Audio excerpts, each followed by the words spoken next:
everyone, I'm Annie and this is Zach, and about 10 months ago we moved our family from California to Scotland, and we made some pretty silly or stupid, whatever you want to call it, mistakes, and we want to share those with you so that hopefully if you're making the transition across the pond, you won't feel like an idiot like we did at times. I know a lot of you don't believe it, but I was born in Scotland and I lived here until I was 24, so I thought we had a bit of an advantage, but even so, yes, we made some mistakes. And yes. We're hopeful that you can learn from us. So let's get into number one. I think number one is still something I struggle with to this day, 10 months in, and it is thinking of money in terms of dollars. So I see a pound sign and I still think of it in dollars, which is, do not do this. Yeah. The exchange rate is not exchange rate's been all over the place. It doesn't help. And I remember doing the exact same thing. Everything would be like, okay, I need to convert this. It's like, no, you need to figure out how much that is compared to how much money you actually make. Yes. Which has also changed quite drastically for us. So, yeah, just assessing how much things cost and what they truly cost to you in your new environment versus, well, that cost this much over here and that's way more expensive or way cheaper, doesn't actually help you that much in the long run. So, and one example of this is for kids' birthday parties.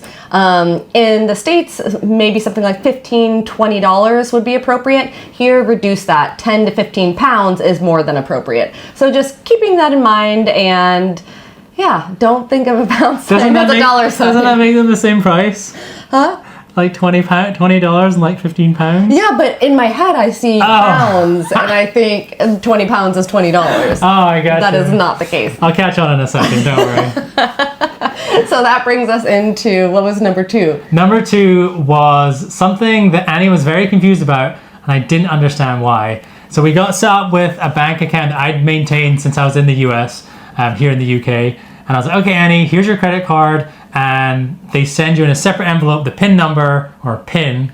And I was like, don't forget your PIN. You're going to need that. She was like, okay. And I was like, why? I didn't say this in my head. I was like, why are you not looking at it or taking it very seriously?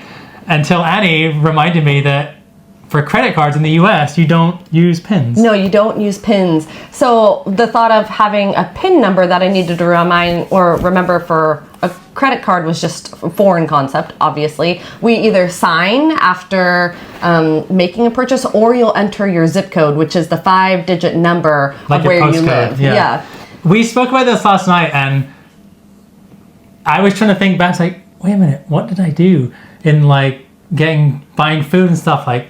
But Annie's right, especially at gas stations or petrol stations, it's always just the zip code. Mm-hmm. And then if you're just doing self-service, you still put your credit card in the chip pin machine, but often they just make you like sign. Mm-hmm. So talking about that is the way that you purchase things over here is all tapping your card against a machine. That's not really the norm in the US yet. In some places they do it, but most of the time, if we just converted over to doing chip and pin, where you actually put your card into the machine and they'll ask you for your zip code or your signature. Anything but your pin is what they ask for. But over here, let's demonstrate. So props. Here, we'll use this. Say this is the card machine. They come to your table rather than... So this isn't like a restaurant, for example. Rather than taking your card away from the table and writing down your number and using it illegally later. But then they hold it up to you and you're like, okay, for you to pay. The first time someone did this to me, I just... And he was like... The lady's like, no. An alien. I have no idea what they're doing. Just like handing me a box, this weird machine. And then if you live in the UK, you'll probably experience it yourself. Every different type of these machines need a different area to tap on. Slightly different. And if you use your phone, it's a different area of your phone on a different area of the machine. So sometimes you can kind of just be doing this sort of weird, awkward dance.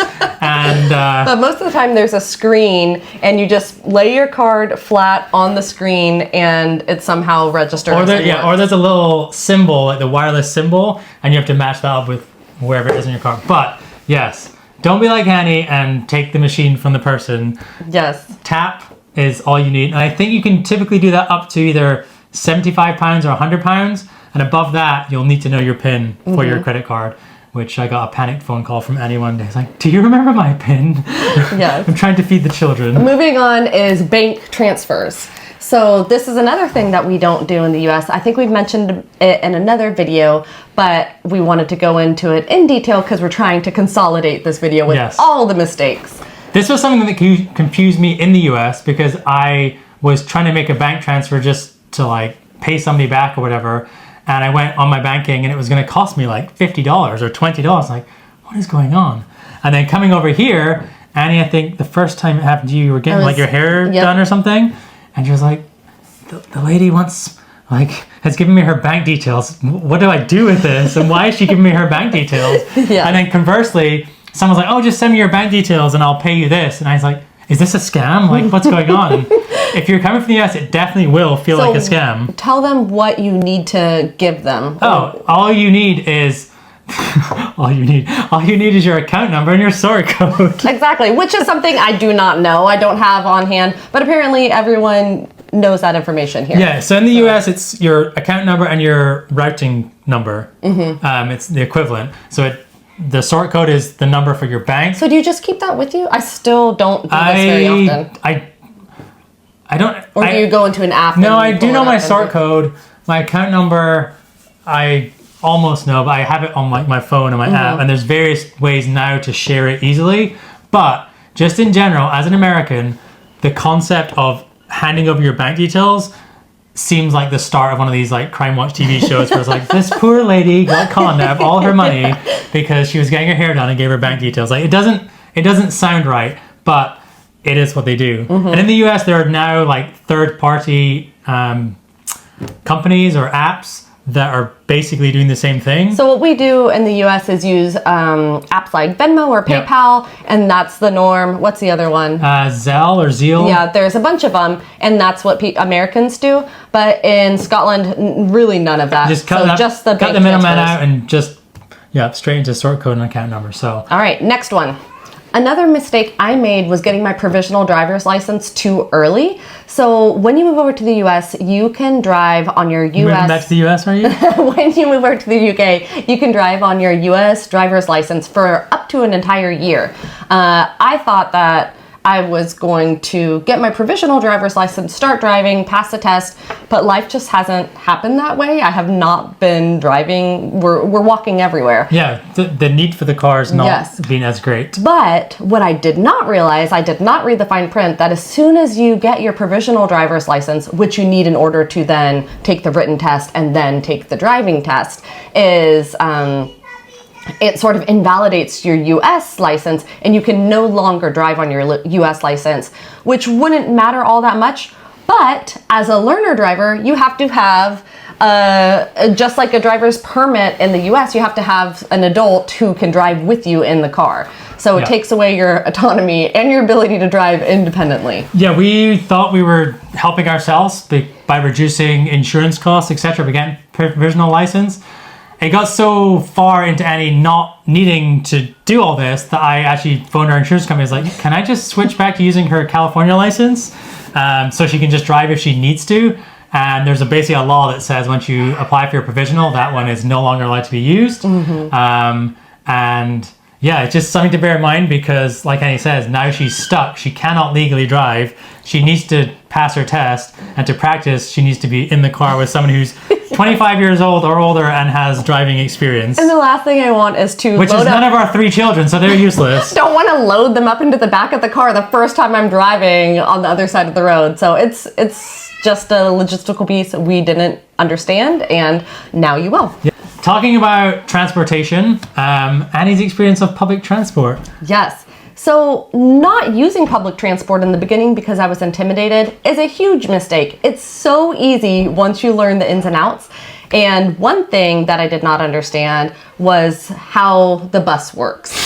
And she understands how a bus works, but I think you were coming back, I can't remember from where, and you're like, the bus driver didn't stop at my stop, and he dropped me off like one stop later. I was like, okay, what did you do? It's like, essentially, as soon as the previous stop had been passed, Annie pressed the button, which in a town or city would be fine, but coming from the outskirts of the town, the next stop that she wanted was a couple of miles away. Yes. And granted, the bus driver probably should have stopped because there would have been a little light that said stop, but wait until you're close to your stop, then hit the button, and then go stand next to the door up and move towards the front. If you're not actively making yourself known, they will just drive by your stop. And conversely, if you're at a bus stop and you don't flag down your bus, they will drive past. Yeah, some city stops they will always stop, but that's not always the case. They will sometimes be trying to catch up on their timetable. So if you're just standing there kind of idly, they might be like, oh, nobody wants, and they know nobody wants off. They might just go past you. So yeah, be like, it's always a little awkward. You're like, hi, I'm just here. Making the eye contact with the bus, sort of making. And then you see him do his eye. I was like, oh, fine, I'll stop. But I had an American friend who did the same thing, and her whole family was stranded on the side of the road. Had to call another American family to come pick them up. So don't make that mistake. And just in general, public transport here seems a lot safer than the US. So Annie's just understanding that, and it's using it all the time. Yeah. So the other thing with public transport is the trains. Make sure you know there is a button to open the door. If you are at the train and you need the door to open, push the button. That's going to be worse. Go to the next train station's a worse deal than go to the next bus stop. So definitely do that one. So the next one we have touched on briefly is not doing giant food shops for a number of reasons. First of all, you have no space to put it. Second of all, the food here goes off quicker because I believe it's typically fresher and less preservatives. Yeah. Better for you.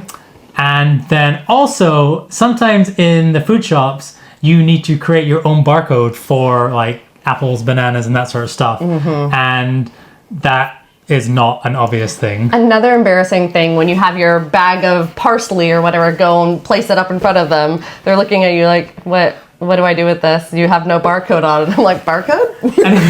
If you go to a regular till, which are few and far between these days, yes, they can weigh it and do the thing for you. But if you're trying to do self-checkout and you've got everything else, and then you're like, how do I scan these leaves? the person will be like, you have to, and you basically have to put it in a scale, select what it is, press it, and it'll print out a little barcode for you to put on your loose items. In the US, our loose items, we actually do what the grocers would do here, and we weigh it ourselves at the actual station after you've already typed in, I have parsley, and then you put it on the machine. At the self-service till, yeah. So that's the difference. I had never had to actually pre-weigh it and measure it out, but now you know. And that, I don't know if that, let us know if that's true in every store. That was Annie's experience in Tesco that one time, so let us know. The other thing, talking about having space to store things, if you're buying appliances here, one thing that did not even cross our mind and almost cost us very dear is measure your doorways. Yes. We opted for a larger fridge because we have 3 hungry children, and the lovely 2 men that came to deliver it looked at us and were like, did you measure your doors? And I'm like, no, why? We're getting a fridge. Why would we measure our doors? Measure his doors and for he's fridges. Like, it's going to be tight. I'm like, oh. It was so close. Like millimeters. And they had to do some fancy finagling and only just got it through. But they came in the front door. They're like, I think the front door was fine. But then they got to the hallway and the internal doors are like, ugh. And I'm like, oh, let's look at the back door. He took about 1 second. And he was like, nope. I was like, well, that one's out as an option. You probably saw the 8 steps. Yeah. And yeah, the last house we came from, I mean, the doors were ginormous. It wasn't even a thought in our heads because the doorways are so large in the US for most newer homes. Whereas in Scotland, there are so many old homes and the doorways are just a lot tighter. Like, I think we could carry our daughter's crib through the doorway in the old home, and that's just not happening here. So talking about crib. Oh, what a segue! Which apparently is not a word over here either. No, cots. No, segue. Oh, segue. Like moving between points. But with the crib, I thought I was being so clever. I had read all the Reddit threads and read that the bed sizes are different sizes. US, whatever. Yes. And they're called different things as well. Yeah, so I didn't bring all of our fitted sheets. I thought, we'll just get new ones over there. But I thought, oh, a crib's a crib. No. Babies are the same size. A crib is a cot. Those are absolutely the wrong size, too. I put the sheet on our daughter's crib for the first time, and it pretty much folded itself in half. Talk of the devil. Hey! Mom, I want hats. You want hats? No, cats. Cats. Okay, we'll be right back. One dog wasn't enough. We want cats. All right, children have been refed for the 18th time, so we maybe have 8 more seconds. But talking about kids, something, again, we didn't think about is the first few times you go food shopping, find anybody to look after the children. Anyone. Leave them with someone on the street. It doesn't matter. Tie them up outside with the bikes.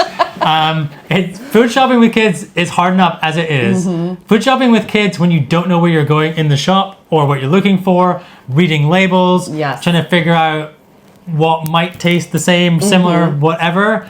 With kids then seeing things that they like. I want a Mr. Blobby! These cookies that are just like... And then having to explain to Annie and the children what Mr. Blobby is. And thinking to myself, I don't know, what is Mr. Blobby? How do I describe Mr. Blobby? Yeah, so do that on your own. The first couple of times, get your bearings, and you won't regret it, I promise. Even if just one of you goes and the other one stays at home, it would be beneficial. Another thing with kids is making sure that you sign them up the moment you can, really, even if you can do this prior to moving over, get them on waiting lists for kids activities if you're in a busy area. And Edinburgh, I would say any of the big cities for sure, but even the smaller towns and villages in our area are just saturated with children. So you have to get on you have to get on waiting lists from the get-go. And he's talking specifically about like where we are, East Lothian Leisure have like swimming lessons at the local leisure centers, and we're like, oh, we should sign up for swimming. Right. So we did. It's like, okay,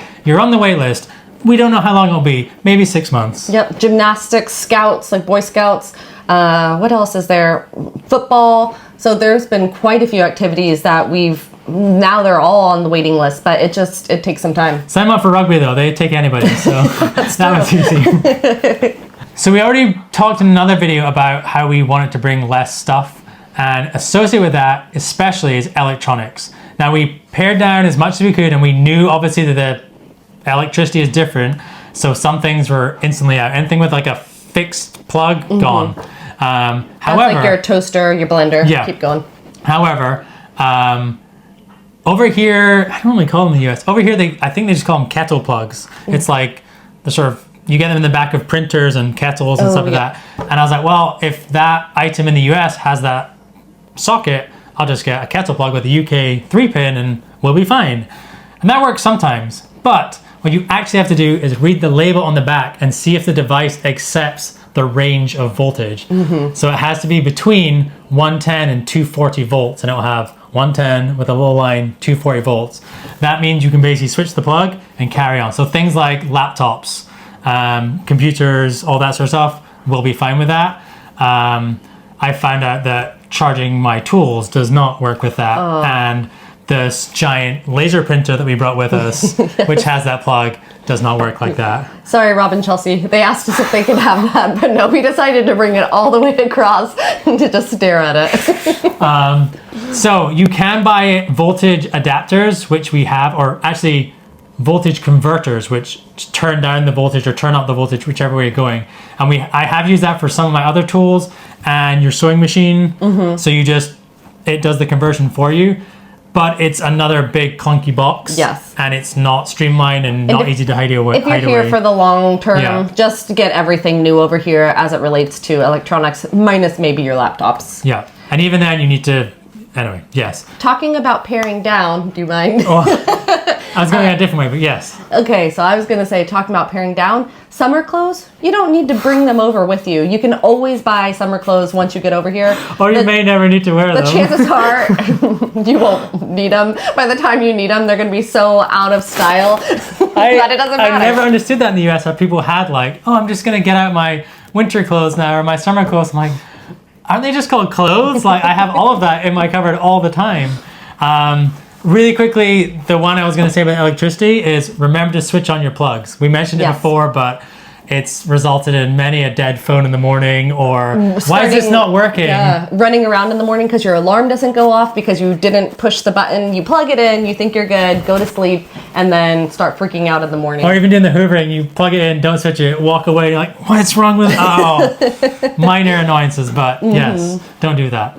We've had some costly mistakes as it relates to shipping and receiving packages that you do not want to make. Zach, we thought we were being clever, sent over the drone that had somehow broke with my parents back to the US after they You don't had need to visited. sugarcoat it. I crashed the drone.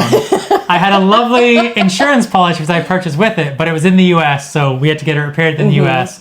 And then Annie's parents graciously decided to send it back to us. We had tried to stop them, but didn't do it soon enough. And so they sent it over and declared the value at something... Like $1,000. Yes, it was high. Because they're thinking if something happens to it, we can claim $1,000 worth of... Yeah, I mean, it makes not sense. how it works, unfortunately. No. So what ended up happening is that we have to pay customs on that for around 250 pounds. A lovely free replacement. So what you need to do is insure it for the value that you want to insure it for. And declare it for low. This is I don't- illegal. Don't tell people this. I don't know if we're... But oftentimes if you're sending gifts and that sort of thing, you can write like birthday gifts, like children's clothing, toys, Yes. that sort of thing. And then you declare the value. So yes, the declaring value thing is, I guess, somewhat of a gray area. Chime in if you know the legality of it. But anyway, moving on.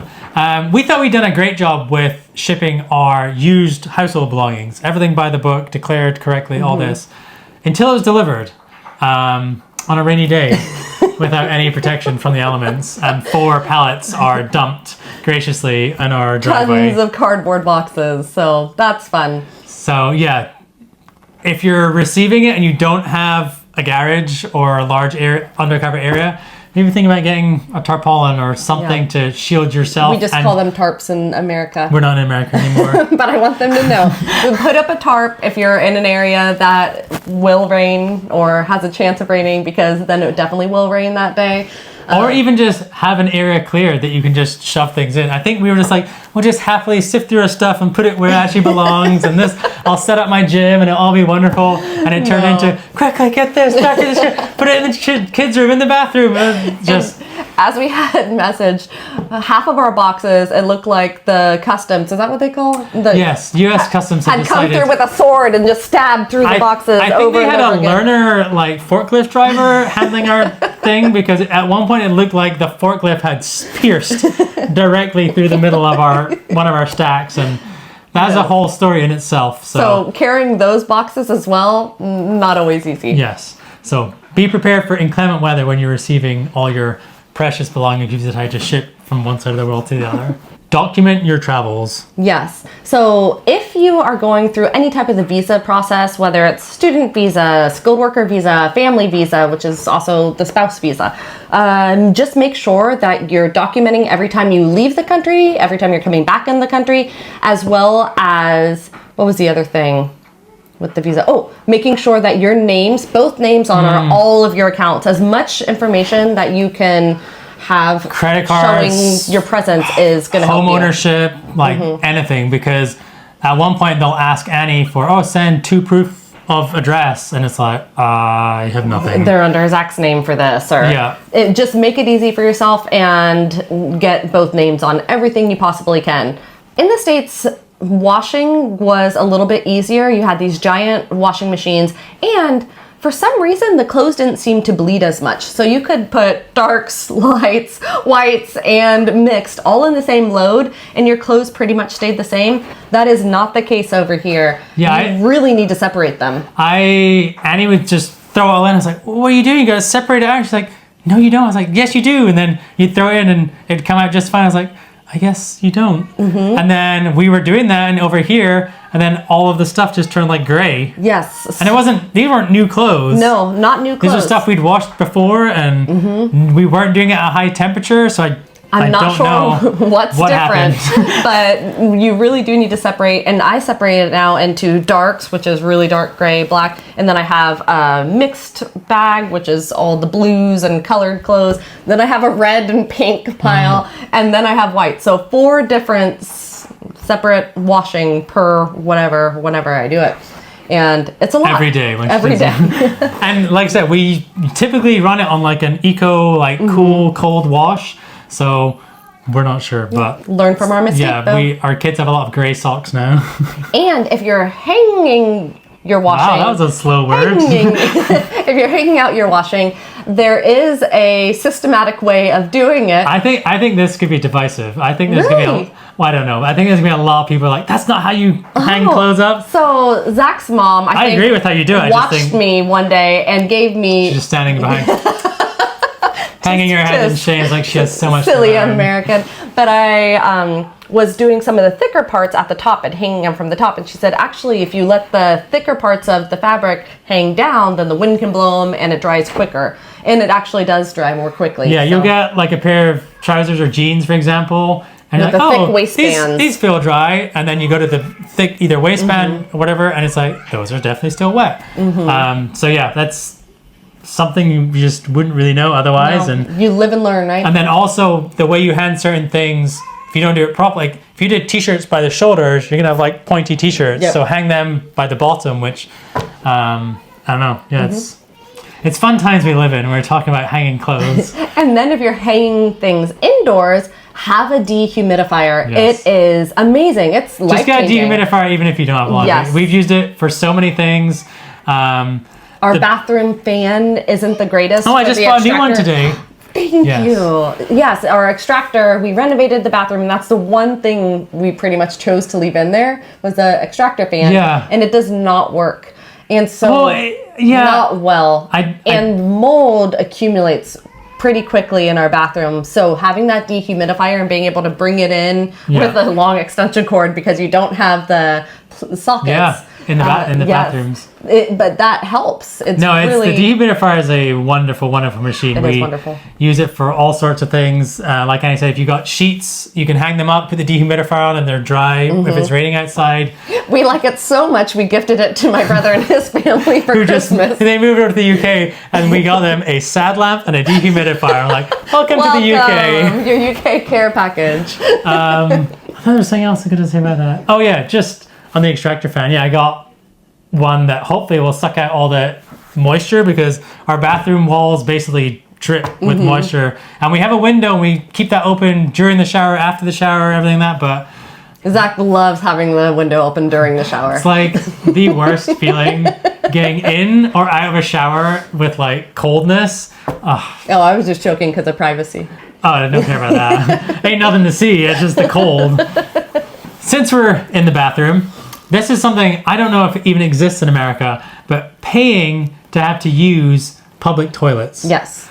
And sometimes needing coins, like 20 pence or 30 pence, some weird denomination to just use the toilet at like a train station or in a town or something. A lot of times the bigger cities now have made it to where there's someone actually working a stand and you can use a card to pay for it. Yeah, Dunkeld had an actual person. But a lot of them don't, and you do need coins. St. Andrews had a card machine, but train stations and other places will only accept coins. Excuse me. And it's like a turnstile, or a door, so you just can't get in. So you're like, oh, finally a toilet. No, sorry. Because, I don't know. Yep, don't make that mistake. We don't really carry some change, I guess would be the advice, just in case. This wouldn't be a mistakes video without talking about the weather. Annie, over to you. Yes. That was like a weather report. And now, over to the sports. Here I am, reporting on weather.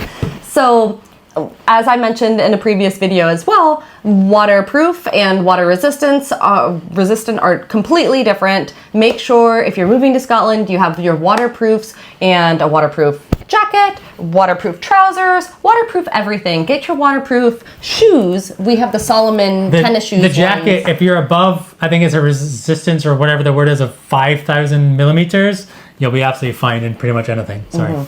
So the waterproof shoes, the ones that we found best for all weather are those Solomon hiking tennis shoes. They're kind of like crossover. They don't really have laces. You pull up on a string and it tightens them so you don't have to worry about taking gloves off. Like low ankle, so it's just like a regular shoe. Have a really good tread for the icy days. That's great. My feet never get cold in those. And pairing those with heat saver socks. Say your feet never got cold in those? Oh, no, my feet have gotten cold from the moment I moved here until I learned you have to buy your shoes a size bigger so that there's space around your toes. Size. I love it. Yeah. Yes, to get warm. Wear heat saver socks. This is only if you truly struggle like I do with, I guess, circulation in the feet.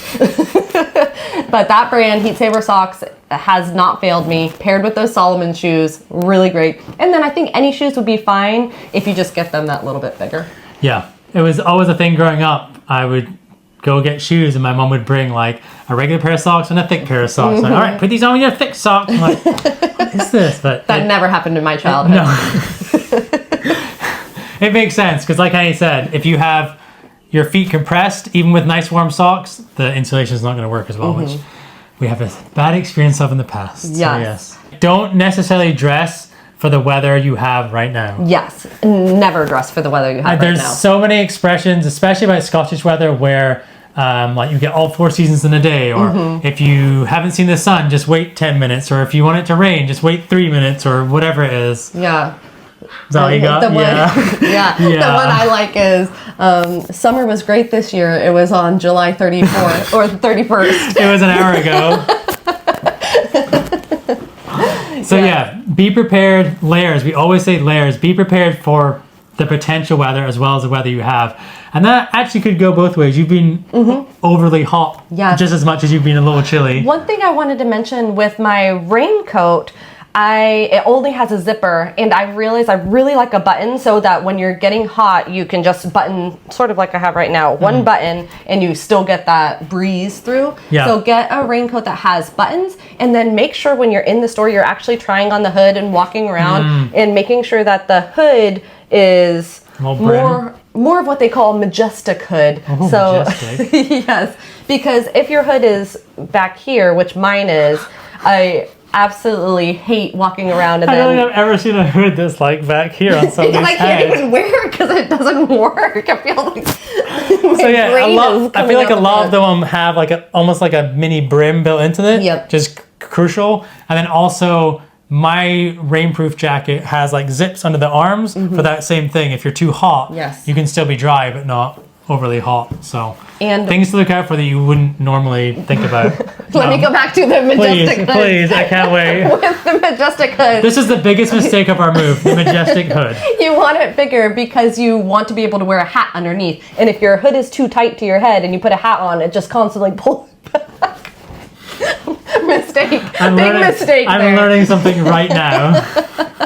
Now I know why Annie was always walking around like this. My hand. Oh, another thing with clothes, get gloves that have the touch fingers so that you can still use your phone and don't have to take off your gloves every time you need to answer a call. One glove removal can be the end of the warm fingers. It is awful when you want to take a picture of something beautiful, but your hands are already freezing, and then you have to remove that layer of warmth. How nice is that picture? Is it worth the cold hands? Exactly. Usually it is, but then you have cold hands. So yeah, no, that's a good one. I think we gifted each other touch-sensitive gloves for Christmas, and it was amazing. So yeah, another thing to think of that you just don't if you're moving from a normal weather climate with 4 seasons. You might think an umbrella is a great idea here. Most of the time people don't use umbrellas because there's too much wind that it just pulls it inside out and makes it useless. And then, yeah, you have a wet umbrella inside and it just... So bring one with you. You might be able to use it. You would probably do better just in waterproof clothes. I think it's probably, for you, it's like you don't want to wear a hood with your hair and stuff. So an umbrella keeps your hair wherever you have it, but... Here, nobody really cares because everyone's wearing hoods and hats and jackets and stuff. So, yeah, maybe have a spare umbrella if you're standing still at a sporting event, but otherwise, ditch it. Another small mistake that we made when moving here was buying a house and not knowing the full process in and out. There was one thing, the LBTT. Oh, yeah. So the land, what is it? Land and building tax. It's basically the tax you have to pay when you buy a house. Yes. And it is tiered. But we didn't understand it was tiered and like cut off. So if you buy a house for, let's say, $200,000, you pay a certain percentage on the first $25,000, and then that's out the way. And then from 25 to 50, you pay a bit more. Yep. We thought once you got to a certain value, that was what you paid on everything. But it's like it's basically like income tax. It's like accumulative based on how much you pay. So And go ahead. depending on the price of the house that you're buying, that's how it's structured. So if you're buying a pretty expensive house and you think that, oh, wow, I'm going to have to pay 8% tax on this because it falls in this bracket, that's sort of what we were thinking. Ours wasn't that high. No. But in your head, you're thinking of your affordability and, oh, I can only buy a house at this level because I have to factor in that tax. Whereas it allowed us to increase our offer once we understood and actually win the winning bid by pence is what they said. Yeah. So it made all the difference in our case with us being able to get our house. Also in the house, white goods. What are white goods? I've never heard of white goods before, but you do need to know this. So white goods are all of the appliances that you typically get with the house, your washer or sometimes washer and dryer because they're in the kitchen at times. What else are there? The dishwasher, the oven, the refrigerator, those are all considered your white goods. Yeah, and some will come with your house, some won't. There's never a guarantee, so... when you're finding out... Yeah, I was just going to specify whether it comes with, and then specify if it's like all white goods or... just some white goods. Because we weren't actually sure if we were getting the stove with this house. And no one was sure, apparently. And when we found out we did, it was, oh, that's a nice surprise. It was. Yep, so that will be something that you have to factor into your purchase as well. Make sure that white goods are included if you can. And then as well, things like window curtains, a lot of people take those with them. So even the rods, everything, and a lot of people leave them. So find out what you are getting and what you're not getting. And that applies to buying and renting. Just a sort of different terminology that you can be like, what is a white good? Yes. But that's what they are. We didn't want to buy too much when we were still in the US, but Annie was an avid user of her Keurig coffee maker. Just a drip coffee. Yeah. Yeah, so it's like you put little pods, you get like Starbucks flavored pods, put it in, press a button, and you get nice coffee, I assume. And you can get all different types of flavors, all different types of brands. You can buy it online in your grocery stores, all that sort of stuff. That's pretty much the standard. I had heard of Nespresso, so I knew that was a good brand too. So when we moved over here, I thought, oh, I want a drip coffee machine, and we're not right at the second going to spend and splurge on some fancy machine. I just want an easy drip coffee pod machine. I should have known. If there's something available in mass quantity on Facebook Marketplace, probably don't buy it. We got one, and I think we've used it 4 or 5 times. It is... But we have to preface this. There are different types of Nespresso machines. This is just the one that was everywhere, so I thought, oh, great. This is the one that everyone uses. It looked comparable. It was pretty straightforward, basic, and he's not making fancy coffees. It's just nice But this coffee. one... you can only get 5 flavor coffees. I don't like any of them. And then nothing else is available in any of the stores. They all sell a different type pod for a different Nespresso machine. So I'll link the one that you should buy. I don't even want anyone to ever look at mine. It's awful. And lesson learned, I now just have instant coffee that I use hot water with. And Kettle every day. Yep, it does the job. I get my caffeine. So that was something we purchased. Something else, and this is my most embarrassing mistake, I think. I such a weirdo. Tried so hard to convince Annie we did not need to do this. But there we were in our kitchen in California, decanting an entire cupboard of spices and baking supplies into Ziploc bags. Suitcases full of our spices. There are... I think the TV show is called, it's about Border Patrol in Australia. Nothing to declare. Actually, as reality shows go, it's very enjoyable. However, you get these people and it's like, do you have anything to declare? No. Do you have any food items? No. And it's like, okay, come with us. And they open their suitcases and they have like bags of like meat and spices and herbs. I'm like, who are those people? Why do they need suitcases of food? That's me. I was like, why are we doing this? Like, it's not like... He was so mad. And I was like, I'm not giving up my spices. I've been accumulating I'm not going to lie. There was a couple, I was like, oh no, that one fell on the floor. What a shame.